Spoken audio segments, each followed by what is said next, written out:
Today, I'm going to tell you about one of the biggest thefts in European history, if not the biggest in all of modern history. The strange thing is that the thief is probably known, but very powerful, and even the intelligence agencies of the biggest countries in Europe are afraid to confront the matter. It started as follows. Stockholm, the capital of Sweden, in 2010. People were shocked and terrified. A large number of cars in the streets suddenly caught fire, and no one knew why. The police and fire trucks arrived, but they also didn't understand why or how all these cars burned at the same time. A few kilometers away from the capital, on the edge of the city, a group of masked men stormed the private headquarters of the Swedish royal family. Their target was the royal wing, located in the southern part of the headquarters, which contained a large number of artistic and historical works. As soon as they arrived, they started working. They bypassed the security barriers, took what they wanted, and left. Of course, the alarm systems went off and alerted the police. But the thieves remained calm because they knew the Swedish police were busy with the car fire incident, which turned out to be staged by them to distract attention. At that time, they were able to enter and take what they wanted, and the police fell into the trap. When the police arrived at the royal wing, they found no one. The thieves had taken what they wanted and escaped. The whole thing took exactly 6 minutes. The thieves entered, stole, and left. The items that were stolen were sculptures, cups, dishes, and a teapot, but all of them were priceless. They considered these losses not just economically huge, but also a great cultural loss. The police discovered later that the thieves escaped on motorcycles and reached a nearby lake where a fast white boat was waiting for them. They got in and disappeared. The country's security agencies remained calm because they knew the items that were stolen were difficult to sell and would be easily identified as stolen. They said, "We'll be able to catch the thieves easily." But they didn't know they weren't ordinary thieves and that this theft was just the beginning. Today's topic isn't just about the value of the items that were stolen or how they were stolen. Today's topic is about who the thief is and why no one can confront him. 5 months after the Sweden incident, in Bergen, Norway, masked men descended from the glass ceiling of the Code Museum and stole vases and imperial seals. In 2012 inches, Durham, England, thieves entered the Durham University Museum and stole sculptures and very expensive ceramic dishes. In the same month, the Cambridge University Museum was robbed. The thefts kept repeating until 2015, when they reached the French capital, Paris. Thieves entered the Fontainebleau Palace, the former headquarters of the French kings. The palace has more than 1,500 rooms filled with treasures. The thieves entered and stole certain very rare pieces. Now, since all these stories happened in Europe, you're all asking, what does China have to do with it? And why is the video titled like this? Hold on. What you're about to hear will blow your mind. It turned out that all the heist operations that happened in Europe all happened the same way. Cars suddenly caught fire and were a trap for the police, followed by a theft carried out in a very professional and precise manner. All these operations had similar escape methods. But more important than all this is that the sculptures and artifacts stolen from all these places were all similar in type. The theft in Sweden was at the Chinese royal wing, and the 56 treasures stolen from the Code Museum in Norway were also from the Chinese collection.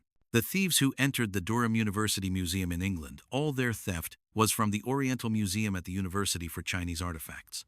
Even the theft at Fontainebleau Palace in France, they left everything there and went to a museum called the Great Chinese Museum and robbed it.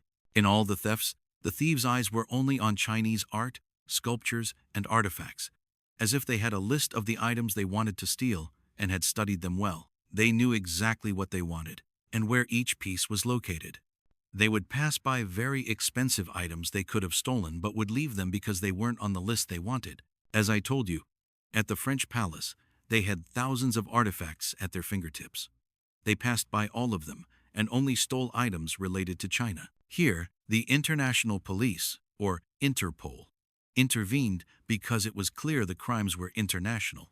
But despite all the investigations and great efforts they made, they couldn't even stop the wave of heist operations, and the thefts continued. Now, let's get to the point.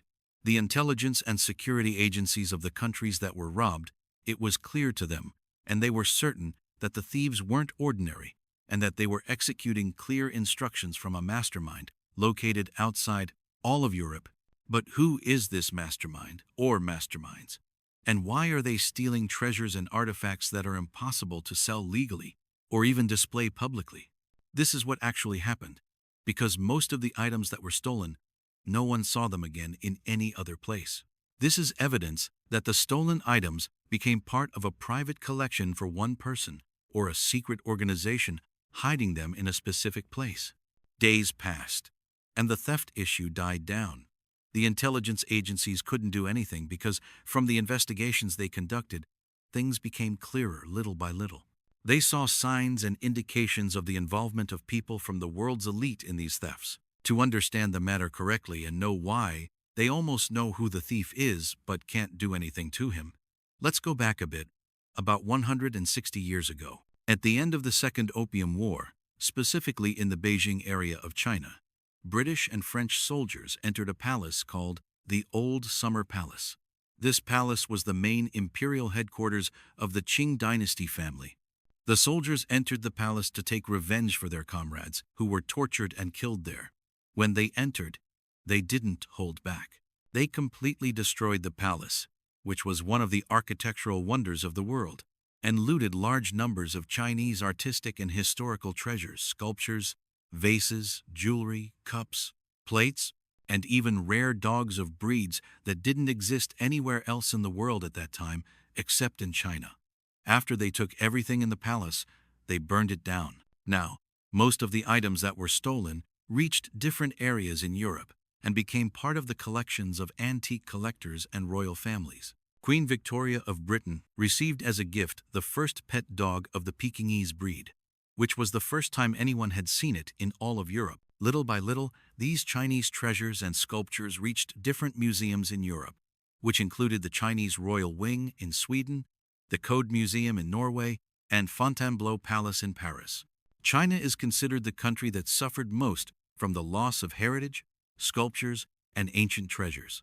But in recent times, there has been national support, and the Chinese government has put in great effort to recover everything that was stolen during the Opium War, especially the items stolen from the Old Summer Palace. But how did they put in great efforts? Let's say that a certain group in China decided to adopt this matter and return the Chinese pieces that were stolen, piece by piece, regardless of the method or cost. But also, if we think logically, who are these people who have the power, resources, and loyalty to carry out such a mission? I'll tell you what I read, and you decide. I have nothing to do with it. In 2016, China topped international newspaper headlines when it announced it would support entrepreneurs in the technology field and that they would have more billionaires than those in America. The result of this support showed immediately. Statistics say that China reached a stage where they had a new billionaire every 2 days. Of course, this new class of elite in society, who now have billions to buy rare artifacts for fantastical amounts, simply became a trend. This was an opportunity, not just to show the whole world that they have enormous amounts of money and wealth that fire can't consume, but also to show the whole world their patriotism and love for their country, and that when they spend money, they're spending it on something important to their country's history. All the art and artifacts stolen from China, the billionaires want to return them. At an auction house in the suburbs of London, a Chinese vase from the Old Summer Palace was offered for sale. The auction started at an unreasonable amount, $800,000. The crazy thing is that it sold after half an hour for $69,500,000, and this number was 50 times its real value. Of course, the buyer was someone of unknown identity from China. It didn't stop there. There was also a small porcelain bowl that sold for $36 million, and a small silk carpet for $45 million. But the matter of them buying their country's artifacts that are displayed at auctions isn't enough. Most other artifacts aren't even displayed at public auctions and remain in museums or with people as their private collection. So, what can they do if all legal ways to return the stolen artifacts are exhausted? Here's where we put the beauty, as they say. There are reports that say people with billions in China are paying specialized thieves in these matters to steal all the pieces that were stolen from their country. After they return them, they don't display them in museums or publicly. and hide them in specialized warehouses away from everyone's eyes. Even if they put them in museums and display them publicly, in China, the matter doesn't create problems for them because theft laws and intellectual property rights there differ from the rest of the world. I mean, even if they sell or display them inside China, they won't have problems. If you want to calculate it from another angle, these stolen items originally belonged to them, so it's not considered a real crime to return them to China. On the contrary, maybe the state will even reward you for liberating valuable possessions from the West and returning them to their original place. Although this analysis is logical and probably true, the billionaires aren't the only ones accused of stealing these artifacts. In recent years, there's been a lot of big talk that there are powers greater and mightier than the people with billions in China. Specifically, the Chinese government, meaning the state, is the one requesting the theft of artifacts from European museums, and they are the real buyer. In the end, after all this and the big controversy, the Chinese Communist Party said it publicly in front of the whole world and said, "We want the return of our artifacts." It was clear that the last thing they were interested in was the method by which these artifacts would return. It was clear they showed no sympathy or concern for the museum thefts that happened in Europe. To add more fuel to the fire, one of the items stolen from the Code Museum in Norway is currently displayed at one of the international airports in Shanghai.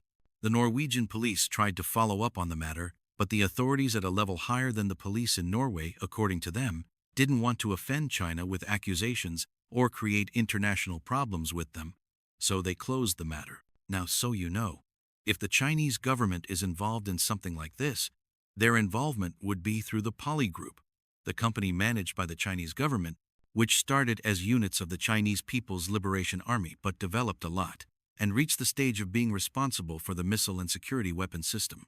Their projects extended to international trade, buying real estate around the world, and buying and selling artifacts and art. They are responsible for the third largest public auction in the world, in China. They said it's strange that on the third floor of the Poly complex you can buy an art painting, and on the 27th floor you can buy a missile system. The Poly Group today announced that their holdings are worth $140 billion, and this is a terrifying number for those who don't know, because it's double the GDP of a country like Luxembourg. So, is the Poly Group responsible for the thefts that happened in Europe? God knows. I have nothing to do with it. They manage a global information network to locate and recover lost artifacts. As they say, these are Chinese artifacts stolen illegally by a European power.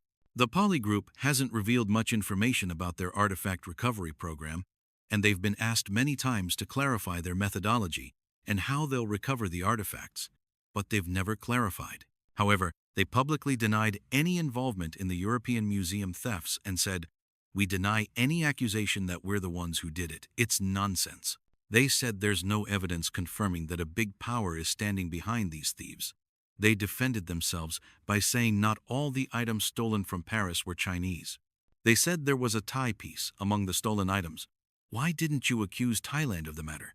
Why would China steal something that isn't theirs?